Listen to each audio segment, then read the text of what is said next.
Fitria Mufida dari kelas 2D Bimbingan dan Konseling Pendidikan Islam.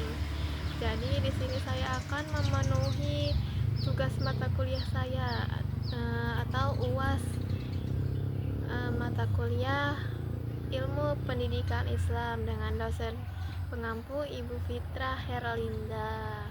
Selamat menonton, dadah.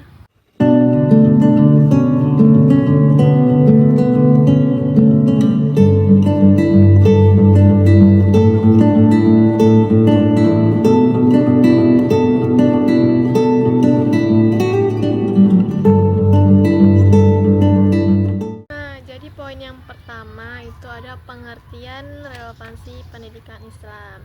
Relevansi pendidikan Islam berarti kesesuaian antara ajaran Islam dengan kebutuhan kehidupan manusia saat ini.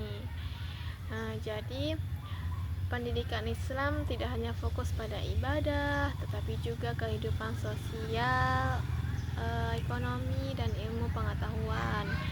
Nilai-nilai Islam seperti kejujuran, tanggung jawab, dan disiplin sangat dibutuhkan dalam kehidupan modern.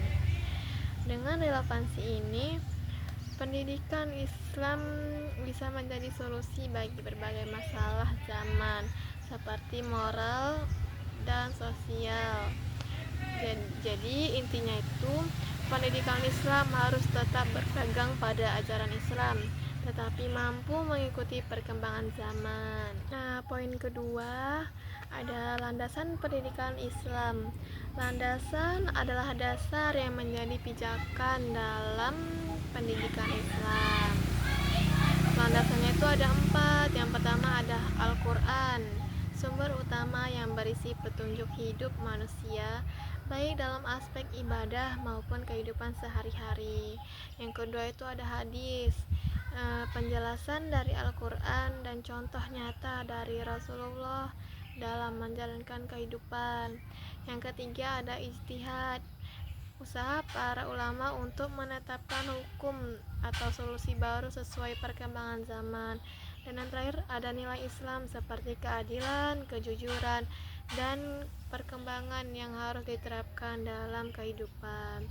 Nah, jadi intinya pendidikan Islam memiliki dasar yang kuat dan tidak berubah, tetapi tetap bisa berkembang. Poin yang ketiga itu ada tujuan pendidikan Islam. Jadi tujuan pendidikan Islam itu membentuk manusia yang seimbang antara dunia dan akhirat. Ada 5. Yang pertama, iman dan takwa, agar manusia selalu dekat dengan Allah dan memiliki pedoman hidup. Yang kedua ada ilmu dan keterampilan, agar mampu bersaing dan berkontribusi di dunia modern. Yang ketiga ada akhlak, supaya memiliki perilaku yang baik dalam kehidupan sosial. Yang keempat ada bermanfaat bagi orang lain, menjadi pribadi yang memberi dampak positif bagi masyarakat. Dan yang kelima, bahagia dunia dan akhirat, tidak hanya sukses di dunia tapi juga selamat di akhirat. Nah, jadi intinya itu pendidikan Islam membentuk manusia yang cerdas, baik, dan bermanfaat. Poin yang keempat itu ada peran pendidikan Islam dalam kemajuan bangsa. Pendidikan Islam berperan besar dalam pembangunan bangsa. Poinnya ada 5. Yang pertama, menciptakan generasi cerdas dan berakhlak, bukan hanya pintar tetapi juga bermoral. Yang kedua ada mendorong kemajuan ilmu, pengetahuan, dan teknologi dengan tetap berlandaskan nilai agama.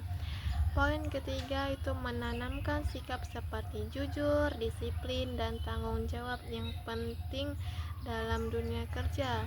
Poin yang keempat, memperkuat persatuan di tengah keberagaman masyarakat. Dan yang terakhir, menumbuhkan kepedulian sosial seperti tolong menolong dan keadilan. Nah, jadi intinya pendidikan Islam membantu menciptakan masyarakat yang maju dan beretika. Nah, jadi poin yang terakhir atau yang kelima itu kontribusi nyata bagi bangsa. Ini adalah hasil nyata dari penerapan pendidikan Islam. Itu ada 5 ya. Yang pertama, meningkatkan kualitas SDM atau sumber daya manusia yang berilmu dan berakhlak. Yang kedua, memperkuat persatuan bangsa dan rasa cinta tanah air.